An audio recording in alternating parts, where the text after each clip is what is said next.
Oi, ok. Amados irmãos, graça e paz.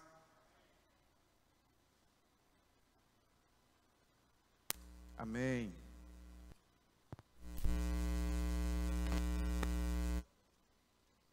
Amém. Gostaria que você abrisse a sua Bíblia no livro de Jó, no capítulo 38.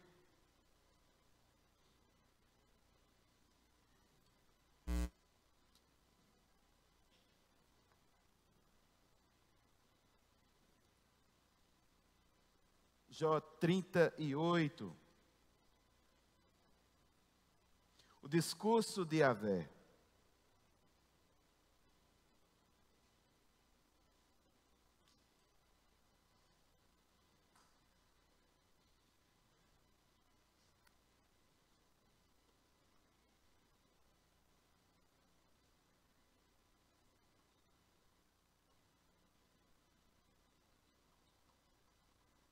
Amém.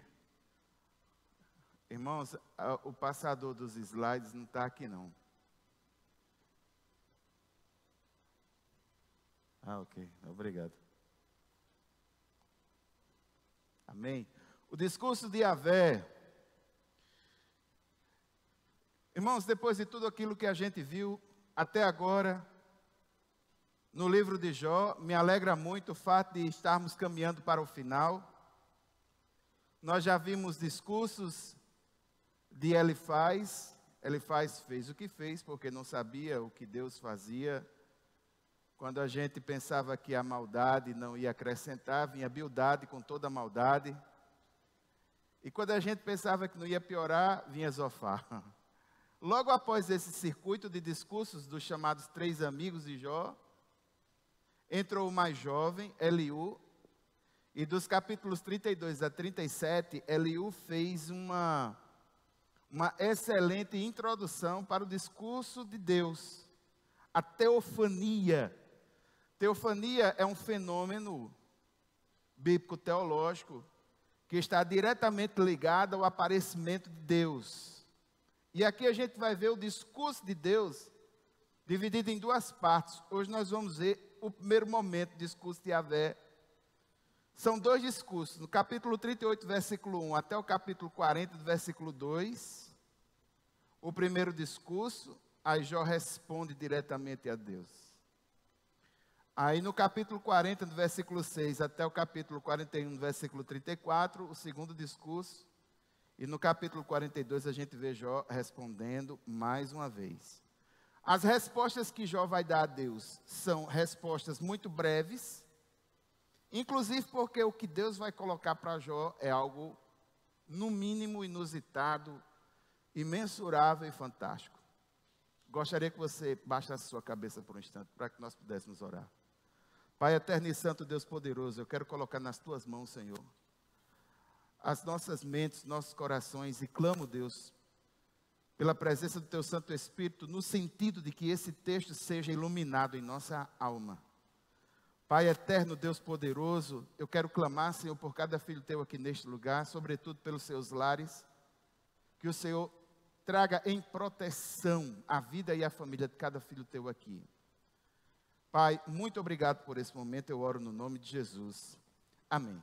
Capítulo 38 e 39, Deus fala, nós vamos ver a sua sabedoria e poder inescrutáveis, ou seja, que não é dotado de escrutínio, de julgamento. Em seus questionamentos, Deus mostra a Jó que é fútil e insolente da parte de Jó desafiar o Criador sobre coisas as quais ele, Jó, não pode explicar, nem pode controlar. Capítulo 38, os versículos 1 a 3, o texto diz assim: Então o Senhor respondeu a Jó do meio da tempestade e disse: Quem é esse que obscurece o meu conselho com palavras sem conhecimento? Prepare-se como simples homem, eu vou fazer-lhe perguntas e você me responderá. Olhe para mim um momento. Aqui a gente vê uma chamada de Yahvé, e Yahvé se revela nessa teofania, desafiando a Jó a responder às suas perguntas. Vale salientar aqui no versículo 1, a palavra que é utilizada para designar Senhor. Na realidade, é um texto hebraico que remete ao Senhor como o autossustentador, o Senhor poderoso, o que para nós é conhecido como o grande eu sou. No livro de Êxodo, no capítulo 3, versículo 14, quando o Senhor se apresenta a Moisés, ele diz, eu sou o que sou. E a palavra que é utilizada ali é Yahvé, que é um tetagrama, uma inscrição especial na língua original, que remete de forma especial a esse Deus que se revela. Então, esse Senhor, ele responde de forma majestosa no meio de uma tempestade. No versículo 2, quando diz, quem é esse que obscurece o meu conselho com palavras sem conhecimento? A ideia que o texto traz, e na língua original sobretudo, é a ideia de que Jó fez um questionamento, às vezes insensato, acerca dos conselhos, da ação divina, a ação do próprio Deus, em determinados momentos foi questionada, e esse Deus agora diz, quem é esse que questiona as minhas ações? E agora esse Deus é quem vai perguntar. Quem pergunta agora é o Senhor. E ele diz, olha, homem, se prepare, vou fazer perguntas a você, e com certeza espero que você me dê resposta. Aqui só algumas observações acerca da grande sequência de perguntas que Deus haverá de fazer a Jó. E eu quero deixar essas observações bem claras na sua mente, no seu coração. Em primeiro lugar, se você está esperando que Deus vai dizer a Jó por que Jó sofreu, pode tirar o cavalinho da chuva, porque Deus não fornece nenhuma explicação detalhada sobre o mistério do sofrimento. Simplesmente Deus não vai dar resposta no que tange a esse sentido. Segunda observação que eu gostaria de fazer a você.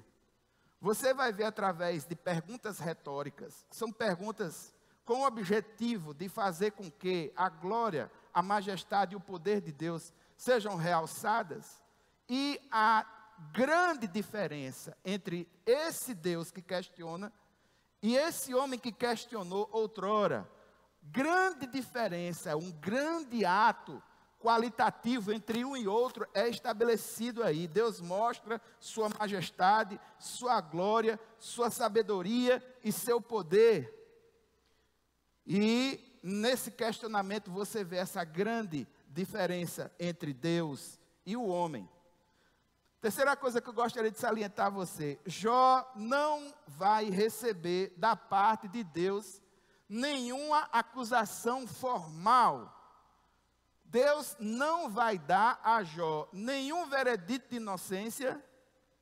Deus não vai dizer diretamente a Jó nada no que tange diretamente a nenhum de seus atos.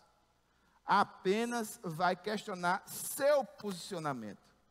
Mas vale a pena salientar, e aqui a quarta observação que quero fazer antes de ir ao texto: Deus mostra o seu poder, mas não humilha Jó e nem condena Jó. Você vai observar um Deus que mostra a sua majestade, sua soberania, mostra o seu poder, mostra essa distância através das perguntas retóricas, mas não vai humilhar o ser de Jó, quem ele é. E aqui a gente vai ver outra coisa: os discursos divinos, depois que terminar a fala de Deus, os discursos divinos vão conseguir levar Jó a uma fé plena na bondade de Deus, mesmo sem ele ter recebido uma resposta direta das suas perguntas, que estão diretamente ligadas à questão do sofrimento. Irmãos, parafraseando o que você vai ver daqui para frente, é como se Deus dissesse a Jó o seguinte: Jó, antes de você criticar os meus métodos, você deveria perguntar se você tem condições de administrar a criação tão bem quanto eu. Você vai perceber esse discurso. E diante daquilo que vai ser exposto do texto a partir de então, a gente vai perceber um Jó fraco, ignorante sobre as questões mais profundas, insignificante diante do poder de Deus, inadequado diante dos questionamentos que havia feito e limitado em suas determinações. Vamos a partir aí do versículo 4. Deus começa a mostrar a Jó as maravilhas da criação, coisas que ele, Deus, havia feito. E vai mostrar a Jó que Jó não tem conhecimento de nada, de forma profunda, acerca da obra do Deus Todo-Poderoso. Só que quando ele vai mostrar isso, ele mostra dividido em duas partes. Em primeiro lugar, ele mostra as coisas inanimadas, que não têm ânimo em si mesmo. E depois ele mostra as coisas animadas, com vida. Dentre as coisas inanimadas, ele vai dizer: Jó, falta conhecimento para você acerca de como a terra foi criada. A partir do versículo 4. Onde você estava quando lancei os alicerces da terra? Responda-me, se é que você sabe tanto. Quem marcou os limites das suas dimensões? Talvez você saiba. E quem estendeu sobre ela, sobre a terra, a linha de medir? E os seus fundamentos, os fundamentos da terra? Sobre o que foram postos? Quem colocou sua pedra de esquina, enquanto as estrelas matutinas juntas cantavam e todos os anjos se regozijavam? Agora, irmãos, aqui é brincadeira. O Deus eterno perguntando à criatura, que aí não poderia ter mais do que 50 ou 60 anos de idade, perguntando onde é que ele estava quando ele fez a terra e colocou a terra sobre os fundamentos que hoje, em tese, existem. Aqui só uma pequena observação. Não exija do texto bíblico rigor científico. A proposta desse texto é uma proposta teológica. Então aqui, quando diz assim, Deus colocou os fundamentos da terra, a ideia que os orientais tinham da composição da terra, que a terra era plana e era colocada em cima de colunas, e essas colunas, em tese, colunas suspensas, a magnífica terra era como se fosse algo que hoje em dia está muito em questão, da terra planificada, mas a ideia não é essa. A ideia é mostrar que a terra é sustentada, foi feita, e que isso parte dele, um Deus todo-poderoso, e é óbvio que Jó não podia participar. Jó não estava sequer vivo. Aí segue os mistérios do mar.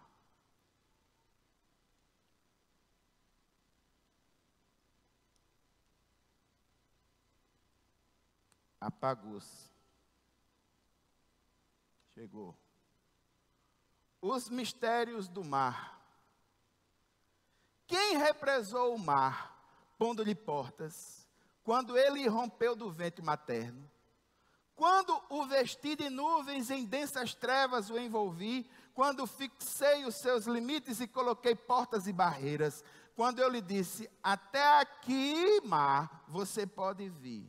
Além desse ponto, não. Aqui faço parar as suas ondas orgulhosas. Aqui, Deus sai da questão da terra e agora vai para a questão do mar, mostrando a maravilha do mar feito por ele. E aqui, uma figura de linguagem que remete ao mar como um bebê que nasce das entranhas maternas e o Deus Todo-Poderoso veste, o envolve, trata o imenso mar como uma criancinha recém-nascida. Só Deus Todo-Poderoso é quem pode fazer isso. Mas ele pergunta, Jó, me diga uma coisa, onde é que você estava? Como é que a gente fixa os limites? Você vai até a praia, a onda faz, mas só vai até ali, dali volta. Quem foi que fez isso, Jó? Como é que isso funciona? Você tem condições de me explicar? É óbvio que não. É óbvio que não. Depois do mar, o grande mistério dos luminares celestes, o nascer do sol, a alvorada. Aí o texto diz: você já deu ordens amanhã, ou mostrou a alvorada o seu lugar, para que ela apanhasse a terra pelas pontas e sacudisse dela os ímpios? A terra toma forma como barro sob sinete, e tudo nela se vê como uma veste. Aos ímpios é negada a sua luz, e quebra-se o seu braço levantado. Irmãos, aqui a ideia é a seguinte: a ideia é a chegada do sol, que quebra as densas trevas e a escuridão, e mostra aquilo que os ímpios estão fazendo. Nada mais, nada menos que a ideia da alvorada.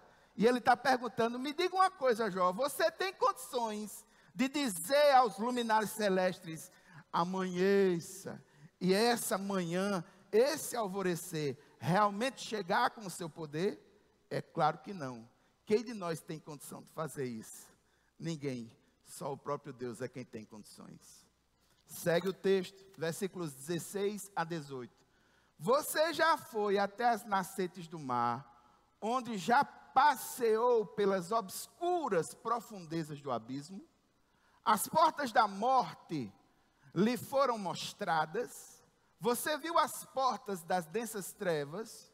Você faz ideia de quão imensas são as áreas da terra? Fale-me, se é que você sabe. Aqui, irmãos, Deus está mostrando a Jó que Jó não tem conhecimento do mundo além da física, do mundo metafísico, que está ligado à questão da morte. E aqui, por incrível que pareça, dentro desse conteúdo, que é um conteúdo poético, as profundezas do abismo e as portas da morte estão ligadas ao além-vida, estão ligadas à questão do que acontece depois que a pessoa morre.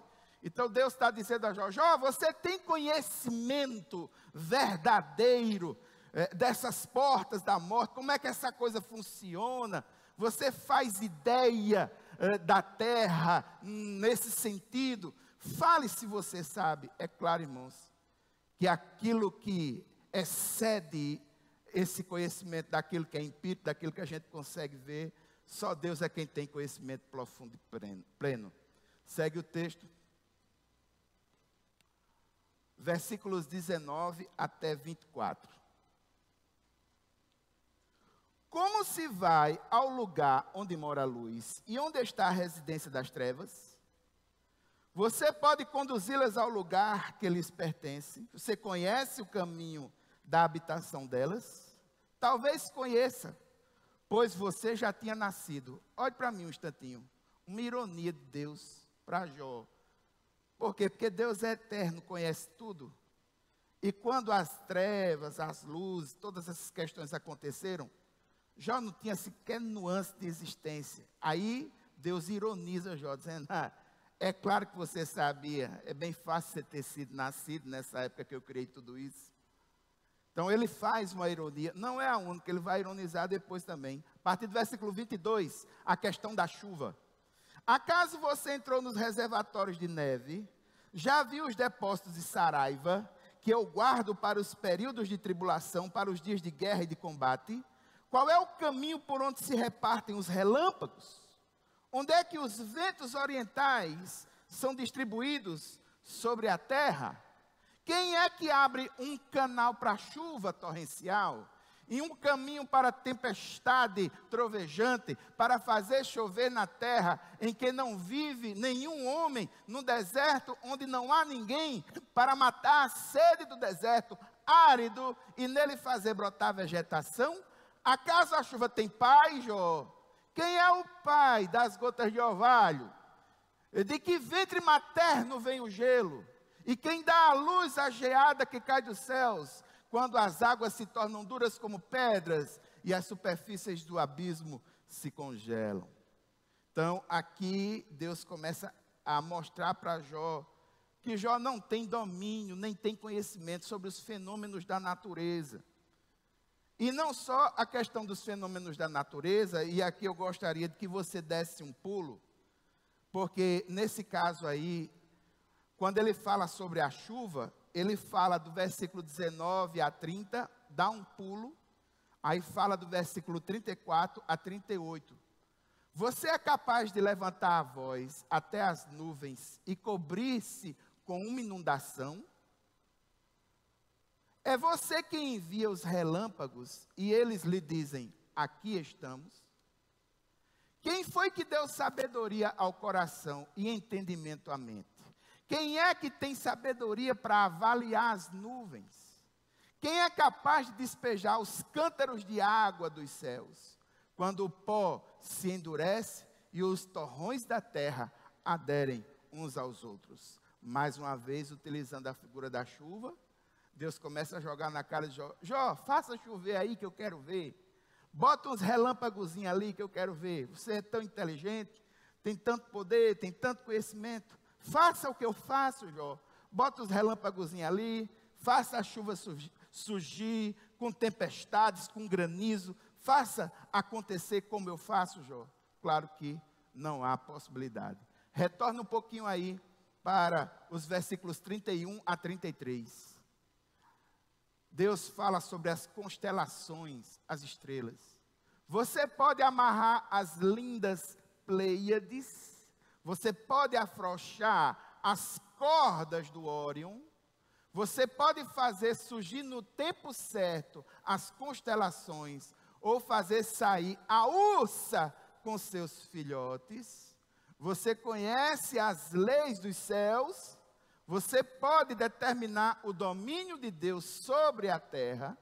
Aqui o discurso é um pouquinho mais incisivo, um pouquinho mais forte.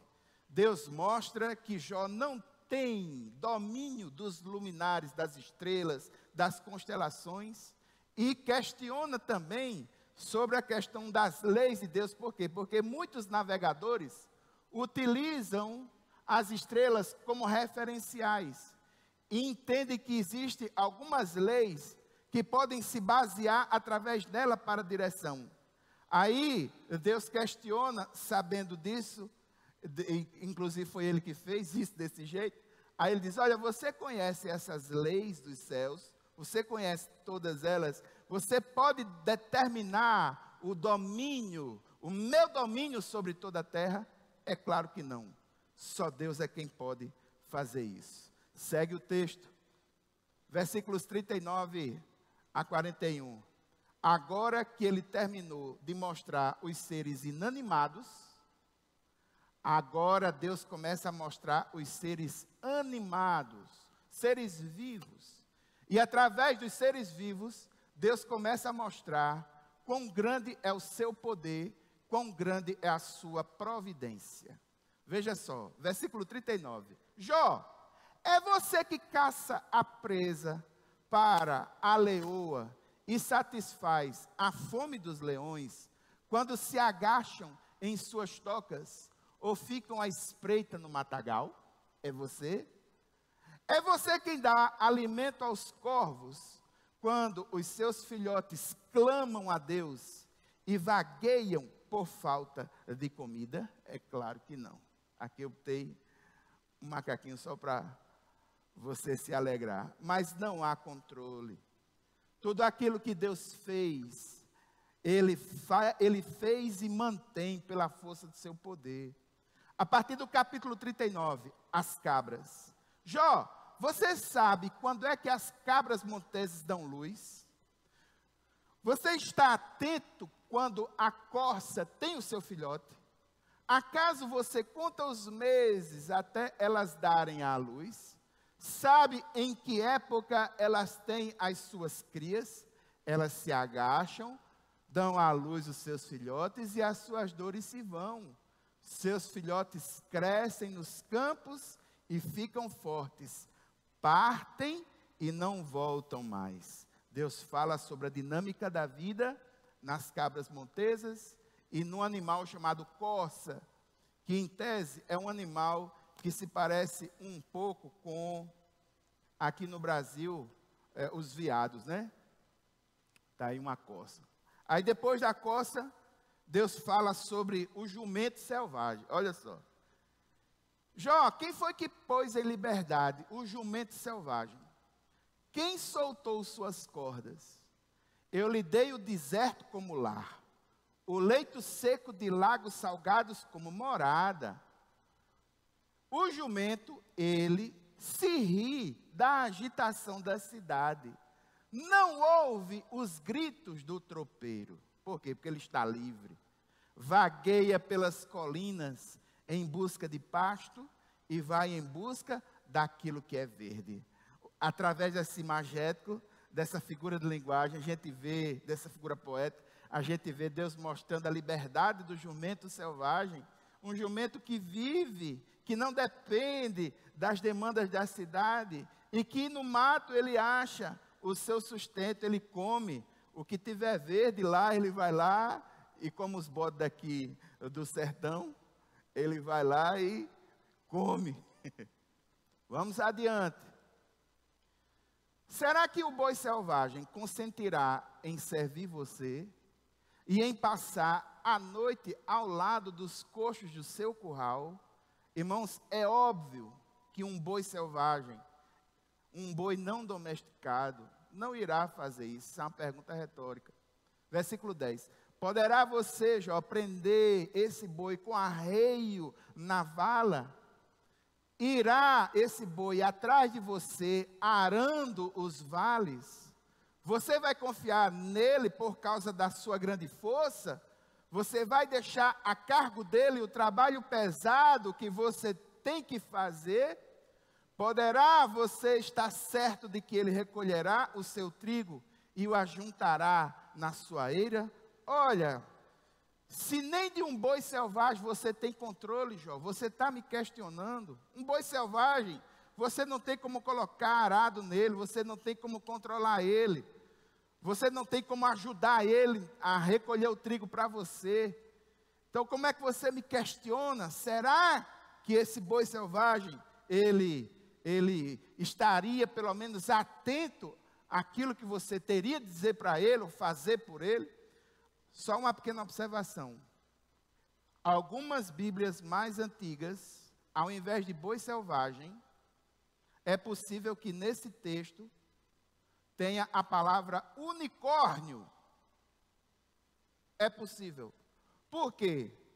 Isso aí já é uma questão linguística e mais recente. Porque a construção da palavra na língua original é muito parecida. É muito parecida. E é possível que, levando em consideração aquilo que acontece no capítulo 41, quando Deus fala sobre o Behemoth e fala sobre o Leviatã, a pessoa que traduz na Bíblia como Behemoth e como Leviatã, nesse texto também tenha traduzido como um animal mitológico a questão do unicórnio. Mas, recentemente, as Bíblias mais contemporâneas, os estudos arqueológicos e os estudos linguísticos têm apontado que a tradução mais correta para essa palavra, dentro desse contexto, seria de fato um boi selvagem, um boi com pequenos chifres. Vamos adiante. Aí o boi. Avestruz agora. A avestruz bate as asas alegremente. Que se dirá então das asas e da plumagem da cegonha? Ela abandona os ovos no chão e deixa que a areia os aqueça, esquecida de que um pé poderá esmagá-los, que algum animal selvagem poderá pisoteá-los. Ela trata mal os seus filhotes como se não fossem dela, e não se importa se o seu trabalho é inútil. Isso porque Deus não lhe deu sabedoria, nem parcela alguma de bom senso. Contudo, quando estende as penas para correr, ela ri do cavalo e daquele que o cavalga. É interessante esse pedaço poético. Por quê? Porque Deus começa a dizer a Jó que a aparente insensatez da avestruz para chocar os seus ovos, até isso foi planejado pelo próprio Deus. E ela só faz porque Deus assim o fez. Então, é muito interessante. Todas as coisas estão debaixo do controle desse Deus Todo-Poderoso. Depois da avestruz, agora o cavalo. Não um cavalo qualquer, mas o cavalo selvagem que é domesticado para a guerra. A partir do versículo 19. É você que dá força ao cavalo, ou veste o seu pescoço com sua crina tremulante? Não. Você o faz saltar como um gafanhoto, espalhando terror com seu orgulhoso resfolegar? Não. Ele escarva com fúria, ele mostra com prazer a sua força e sai para enfrentar as armas. Ele ri do medo e nada teme, não recua diante da espada. A aljava balança ao seu lado, com a lança e o dardo flamejantes. Num furor frenético ele devora o chão, não consegue esperar pelo toque da trombeta. Ao ouvir o toque da trombeta, o que é que o cavalo de guerra faz? Ele relincha. Eia, de longe sente o cheiro de combate, o brado de comando e o grito de guerra. Deus começa a dizer a Jó, Jó, está vendo aqui o cavalo domesticado para a guerra, tem coisas que ele faz, Jó. Tudo isso que ele faz, com certeza não parte de nenhum comando seu, não parte de nenhum domínio seu. Sou eu, Jó, quem dou força a esse cavalo, que fez ele como ele é, cavalo de guerra, que quando ouve a trombeta, ele fica inquieto, querendo ir, querendo atacar. Foi eu que coloquei nele esse espírito, este sentido. Segue o texto. Agora o falcão, a águia, encerrando esse discurso. É graças à inteligência que você tem, Jó, que o falcão alça voo e estende as asas rumo ao sul. É por sua ordem, Jó, que a águia se eleva e no alto constrói o seu ninho. Um penhasco é a sua morada, e ali passa a noite. Uma escarpa rochosa é a sua fortaleza. De lá sai ela em busca de alimento. De longe os seus olhos o veem, ou seja, veem um alimento. Seus filhotes bebem sangue, e onde há mortos, ali ela está. Aqui a gente vê na dinâmica do falcão, da águia, e muito provavelmente foi colocado no mesmo sentido os abutres, que em tese são animais muito próximos, e eles bebem sangue, onde tem carniça e morte, eles estão lá também. Então, é Deus mostrando a Jó que todos os animais, inclusive o falcão, que voa tão longe de você, Jó, mas ele só faz isso porque fui eu quem o fiz, fui eu quem determinei. Aí agora, no capítulo 40, no versículo 1, ao invés de ser chamado para responder, é Deus quem chama Jó. Capítulo 40, versículo 1, o Senhor diz a Jó, aquele que contende com Todo-Poderoso, poderá repreendê-lo? Que responda a Deus, aquele que o acusa. Deus pede resposta. O Senhor repreende a impertinência de Jó em procurar defeitos em Deus Todo-Poderoso. Ora, Jó, se você é tão sábio, tão poderoso, você certamente não teria dificuldade nenhuma de responder a nenhuma dessas perguntas que eu coloquei. Agora preste atenção na resposta de Jó diante do poder, da sabedoria e da voz de Deus. Resposta de Jó, capítulo 40, dos versículos 3 a 5.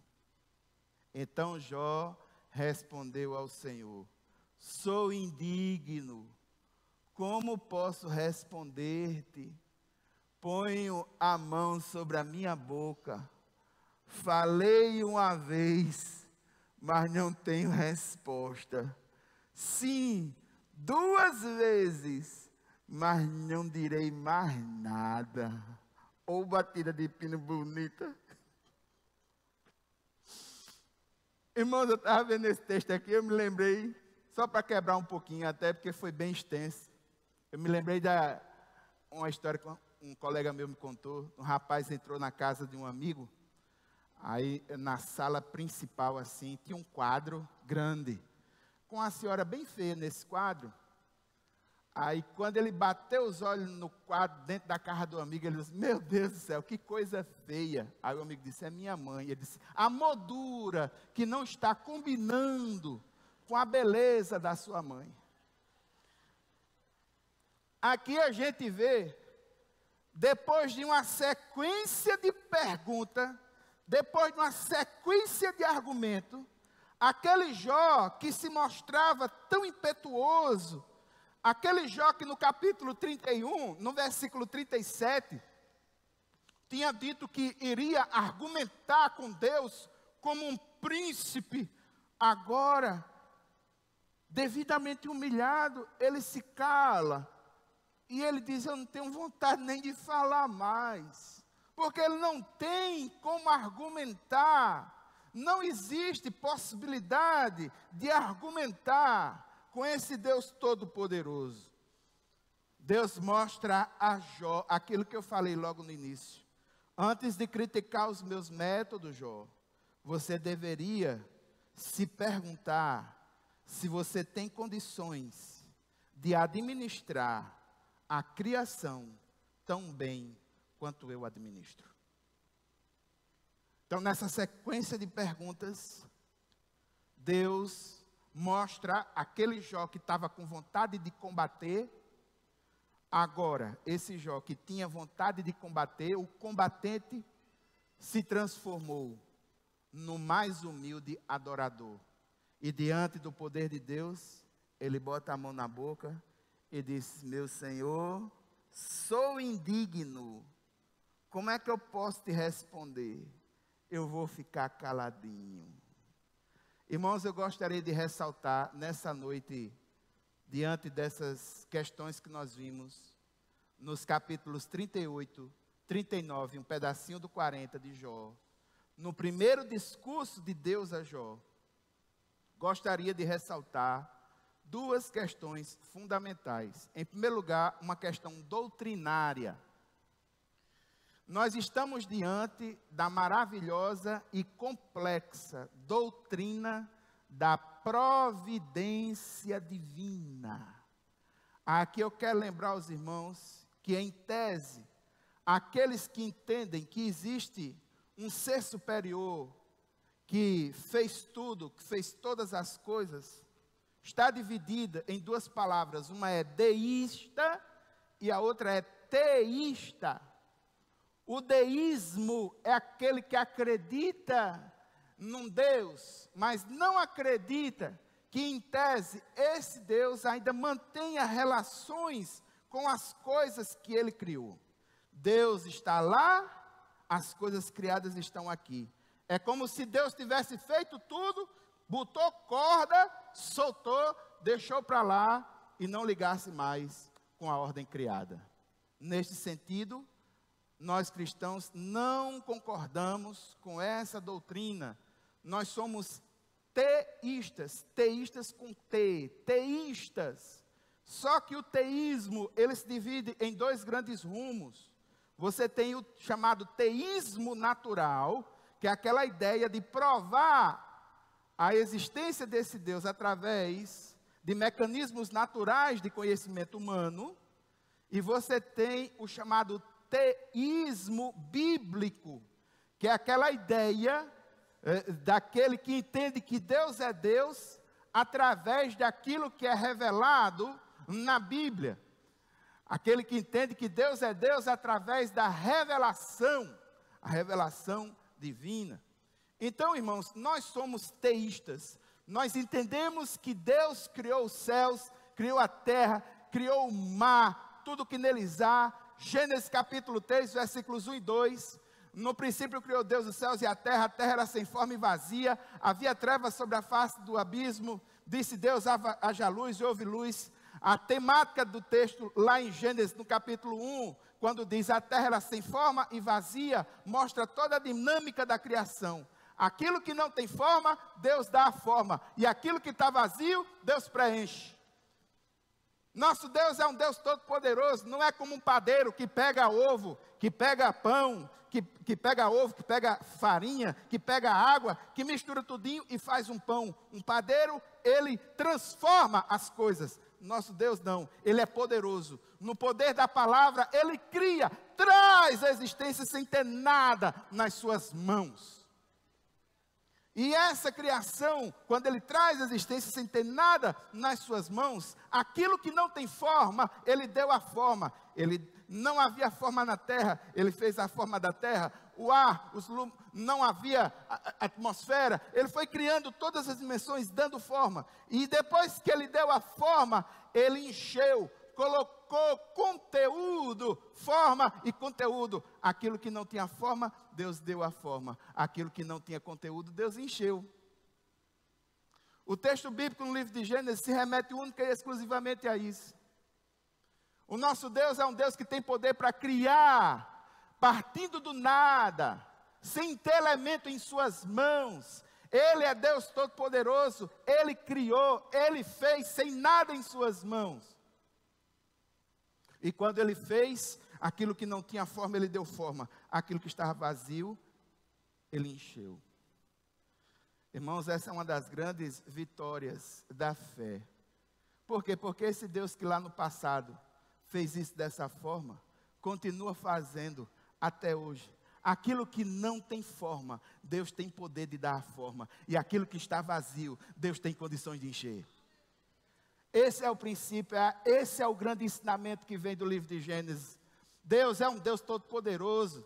Ele opera, quando Ele diz eu sou o que sou, Ele opera, Ele é revelável, sustentável, Ele é alto tudo.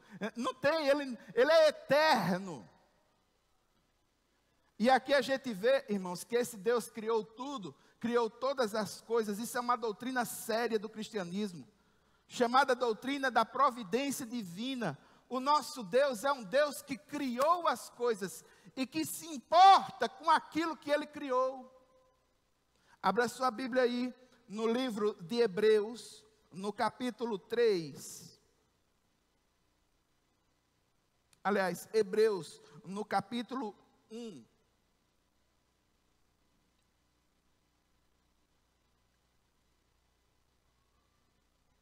Hebreus, no capítulo 1, o versículo 3.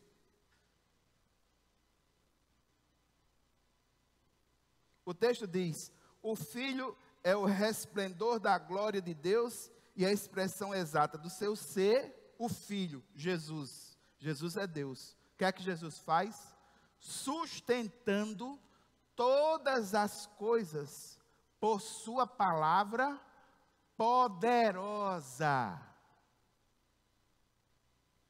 Gostaria que você olhasse para mim por um instante. Desse uma respirada boa assim. Respirou? Se você respirou, foi provisão de Deus para a tua vida. É o próprio livro de Jó que mostra isso. Abra sua Bíblia aí no livro de Jó, no capítulo 34, no versículo 14.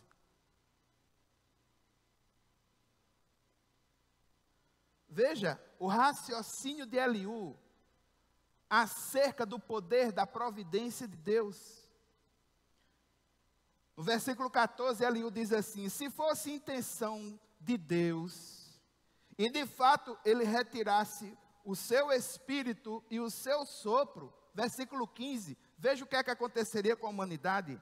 A humanidade pereceria toda de uma vez, e o homem voltaria ao pó. Ou seja, se o homem não respira, ele morre.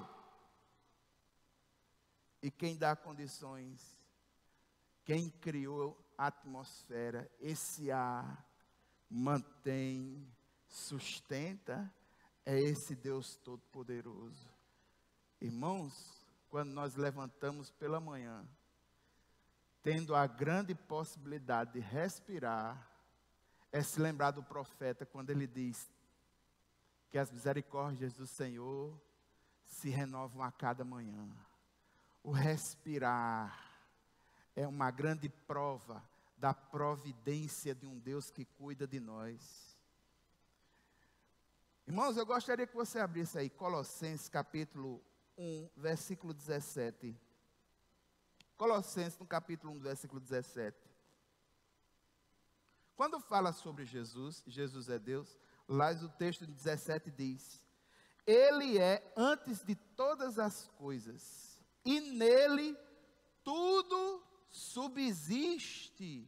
Ou seja, tudo depende desse Deus, desse Jesus, para poder funcionar bem direitinho. Depende dele.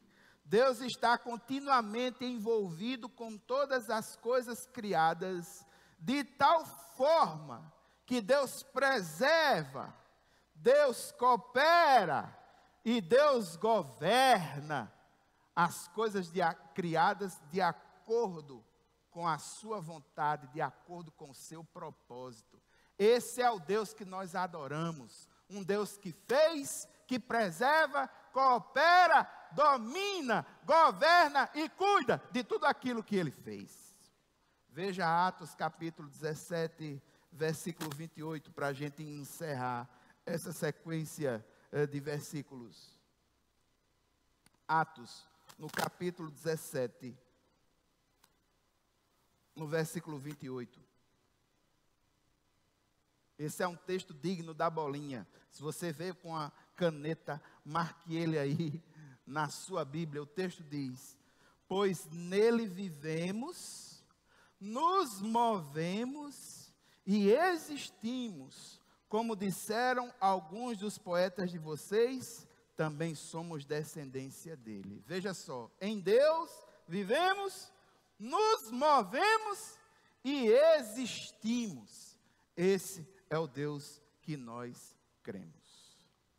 Agora, irmãos, por que é que muitas vezes nos foge a percepção desse Deus poderoso, criador, maravilhoso? Nos foge, irmãos, essa percepção porque nós estamos distantes da criação. Nós estamos distantes da criação. E eu posso provar a você. Qual foi a última vez que você se deparou com a obra criada? Se você se deparou com a natureza. E ao observar a natureza, glorificou a Deus pela maravilha que é a criação. Sabe por que isso não acontece? Porque nós estamos distantes da natureza. Quando nós acordamos de manhã, nós colocamos o pé em calçados e andamos em cima de cerâmica. Entramos num carro que anda em cima de asfalto. Vamos a um trabalho que, se tiver alguma terrinha, alguma coisa, vai ser encarado como sendo sujo. Nós não temos ligação mais com a coisa criada, nós nos tornamos pessoas urbanas. Só que essa urbanidade nos afastou da contemplação de Deus através da obra criada. Nós nos tornamos urbanoides e nós entendemos que somos e que precisamos desse estilo de vida que nós temos hoje. Ao invés de conversar diretamente com as pessoas, obra criada por Deus, maravilhosa, magnífica, nós preferimos estar com a nossa cara voltada num celular, nos alienando do mundo que está ao nosso redor. Atualmente, irmãos, o celular está sendo uma das grandes causas de problemas no trânsito, uma das grandes causas de problemas socioemocionais. Existem pessoas que estão viciadas em celular, novas patologias. Tem gente que pensa que sem celular não vive. Eu gostaria de dizer a você que o feijão é mais importante que o celular. O arroz é mais importante do que o celular. O ar que você respira é mais importante do que o celular. A água que você bebe é mais importante do que o celular. Esprema seu celular aí para ver se sai uma gota. Eu duvido. Só que Satanás faz com que essas coisas que não têm em tese valor intrínseco nenhum em relação à vida, se transformem em coisas mais importantes do que a sua própria criação. E o que é que nós fazemos com aquilo que ele criou? O povo simplesmente utiliza de forma depredatória. O homem acabou com os mares, os rios. Irmão, sabe qual é um dos grandes problemas que estamos tendo atualmente, que os cientistas estão doidinhos para resolver? É porque descobriram que nos seres humanos existem micro-organismos plásticos dentro de nós. Tem microplástico, a gente está comendo plástico. Existem animais que Deus criou com toda a beleza, com toda a maravilha, que estão indo em extinção. A nossa Amazônia, em tese, hoje todo mundo olha com grandes olhos, porque ela se transformou no pulmão do mundo. Recentemente teve muitos quilômetros de depredação de suas árvores. E o que é mais interessante é que a Amazônia da gente, ela é mais vigiada por pessoas e por países que já perderam as suas árvores. Porque na Europa o povo já perdeu muitas dessas vegetações. Aí agora está lutando de uma forma tremenda para que o Brasil cuide da Amazônia. E tem que cuidar mesmo. Por quê? Porque se não cuidar, o ar que nós respiramos vai ser afetado. Irmãos, muitos de nós não têm mais a ideia de chegar diante da natureza e fazer como o salmista, no Salmo 19. Perceber que os céus proclamam a glória de Deus. A obra firmada, a natureza, tudo. O Salmo 19, o salmista olha para a obra criada e glorifica a esse Deus todo-poderoso. É uma satisfação que seres humanos como nós não temos nem cultivamos mais, porque nós estamos longe da criação. E outra coisa, a gente pensa que é o mais importante da coisa aí.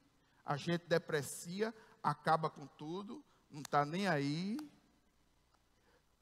Não, irmãos, me perdoe a total franqueza, mas nós somos mordomos daquilo que Deus nos dá. E a terra é uma habitação onde nós estamos. Nós precisamos cuidar bem dela. Outra coisa, estamos perdendo a sensibilidade por causa das nossas rotinas urbanoides. A gente perde a capacidade de contemplar aquilo que Deus fez. A gente perde a capacidade de contemplar a natureza. E o que é pior, muitos pensam que ela não tem valor nenhum. Irmãos, como eu afirmei e afirmo mais uma vez, nós estamos prestando mais atenção a muitas coisas que são totalmente secundárias. O lixo no mundo está aumentando numa escala absurda, sobretudo um lixo chamado lixo digital. A cada celular novo que vai sendo colocado no mercado, celulares antigos vão sendo colocados no lixo. E esses celulares antigos que vão sendo colocados no lixo, tem uma bateriazinha aqui dentro dele. Olha, essa bateria é terrível, além dos seus componentes. Eu falei do celular, que é uma coisa que está profundamente ligada à nossa vida. Vou falar de outra coisa que está profundamente ligada à nossa vida e que está acabando com o planeta. O plástico. Seres marinhos estão morrendo por causa de sacos plásticos, de vasilhas PET, de presilhas. O mundo está se acabando. Nós não estamos tendo sensibilidade. A nossa insensibilidade, irmãos, é tão grande, que hoje eu vi uma reportagem de que as vítimas de Brumadinho, se lembra de Brumadinho? Tem gente que já esqueceu. Porque não foi aqui. O que os olhos não veem, é difícil o coração sentir. Não aconteceu com você, não aconteceu com nenhum da sua família.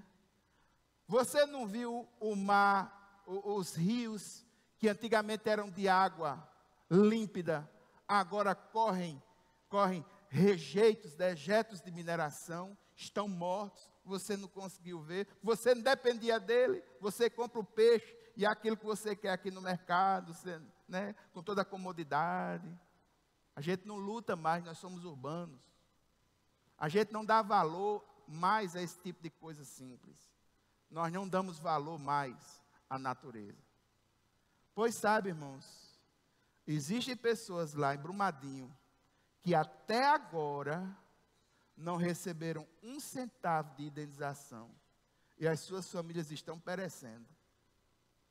Profissionais que tinham lavouras,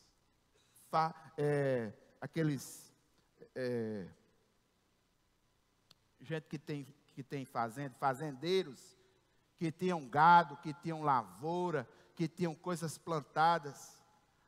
Acabou-se, foi tudo, até agora não se tem nada. É um Brumadinho aqui. No ano de 2015 teve outra barragem, Mariana. Aí vai uma barragem, vai outra, vai uma coisa, vai outra. Tem gente que dentro da igreja pensa assim, mas pastor, isso é fim dos tempos. Deus não vai fazer um novo céu e uma nova terra? Deixa para lá que Ele vai fazer tudo de novo. Não é assim não. Ele tem poder para fazer tudo de novo, mas também tem poder para julgar os seus atos. E tem poder para dizer, o que é que você fez como mordomo daquilo que eu dei a você? O que é que nós como seres humanos temos feito como mordomos da terra que Ele deu para que nós dela cuidássemos? Observe o texto lá em Gênesis, nós somos parceiros do Senhor na manutenção dessa terra.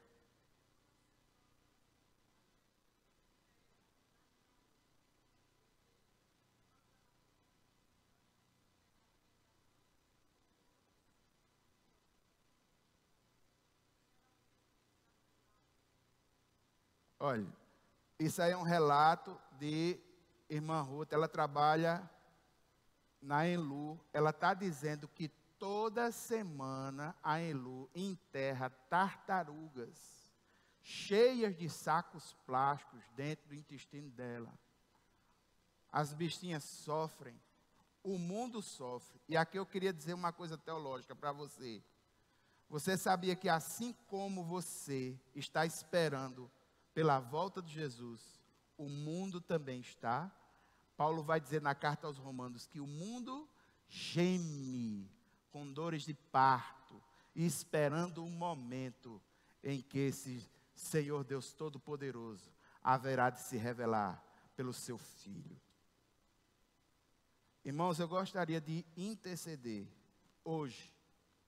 E essa intercessão dividida em dois grandes momentos. Em primeiro lugar, nós vimos aqui a providência de Deus. Deus fez, cuida, mantém todas as coisas, é verdade, dentro das condições, dentro do seu grande poder. Mas eu gostaria de dizer, meu irmão, que o nosso Deus, Ele também cuida de nós. No livro de Mateus, no capítulo 6, lá vem dizendo que a gente não deve estar ansioso por coisa alguma. Nós precisamos ter a consciência desse Deus Todo-Poderoso em nossa vida. Deus é aquele que, até hoje, é o mesmo ontem e hoje, será eternamente. Aquilo que não tem forma, Deus dá a forma. E aquilo que está vazio, Deus tem condições de encher. Amém? Segundo motivo de oração que eu gostaria de interceder hoje, juntamente com os irmãos. Irmãos, eu gostaria de interceder pelos desastres ecológicos que têm acontecido no nosso Brasil. Gostaria de interceder pelas vítimas de Brumadinho que estão sofrendo por causa da burocracia do poder público, por causa dos problemas que em tese emperram o nosso Brasil. Lá existem pessoas que estão sofrendo com traumas, e eu gostaria de que nós uníssemos as necessidades dessas famílias. E também, irmãos, nós pudéssemos orar no sentido de que o Senhor restaurasse em nós uma consciência ecológica sadia. Nós precisamos estar mais próximos da criação. Quando nós estamos mais próximos da criação, nós identificamos Deus como Deus e nos identificamos como seres humanos. Nós vemos o grande poder do Senhor expresso na obra criada e vemos as nossas limitações como seres que também foram criados por esse Deus. Vamos ficar em pé, vamos orar?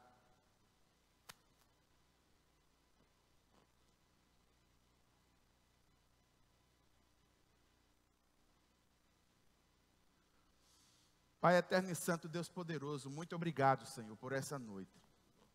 Muito obrigado, meu Deus, porque Tu és um Deus que fala. Tu te revelaste de forma profunda e direta a Jó. E Tu mostraste o Teu grande poder, mostraste a insuficiência dele. Assim, Senhor, Tu fazes conosco. Quando nós olhamos para a Tua obra criada e olhamos para nós como seres humanos, nós só temos a grata satisfação de levantar as mãos para os céus e te agradecer. Tu és poderoso demais, Senhor. Tu és maravilhoso demais. E neste sentido, Pai, eu quero te pedir, Deus, no nome de Jesus, Tu que és o Deus da providência. Se existe algum filho teu aqui, se existe alguma família que tem necessitado, tem percebido que precisa da providência do Senhor em sua vida, eu clamo por elas, meu Deus. Eu me uno a elas em oração agora. E te peço, Pai eterno, entra com provisão em cada causa aqui, Senhor.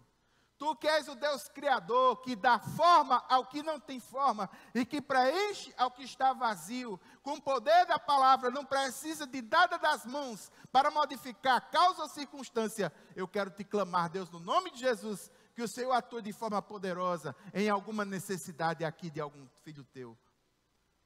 Mas também peço, meu Deus, que o Senhor nos ajude a ter uma consciência ecológica, cristã, sadia. Meu Deus, meu Pai, nós nos unimos agora como igreja e clamamos, meu Deus, pelas vítimas das famílias ali em Brumadinho, meu Deus, que ainda não receberam nenhuma ajuda, nenhum amparo, perderam animais, perderam plantações, perderam, a natureza ali sofreu, os rios estão agora não podendo mais ter água para beber, estão cheias de rejeitos, de dejeitos. Meu Deus, meu Pai, entra, Senhor, com providência nessa causa e ajuda, meu Deus, aquelas famílias. Pai eterno e santo, Deus poderoso, nós sabemos que um dia o Senhor fará um novo céu e uma nova terra, é verdade. E nesse sentido, Pai, nós queremos pedir perdão a Ti, se porventura não temos sido mordomos fiéis daquilo que o Senhor nos deu.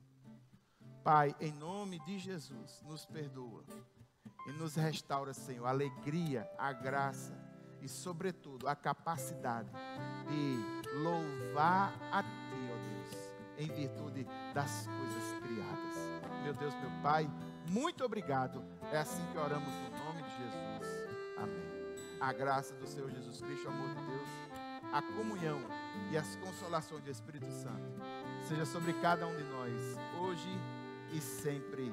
Amém, amém. Queridos, Deus abençoe vocês. Até a próxima quarta-feira, em nome de Jesus.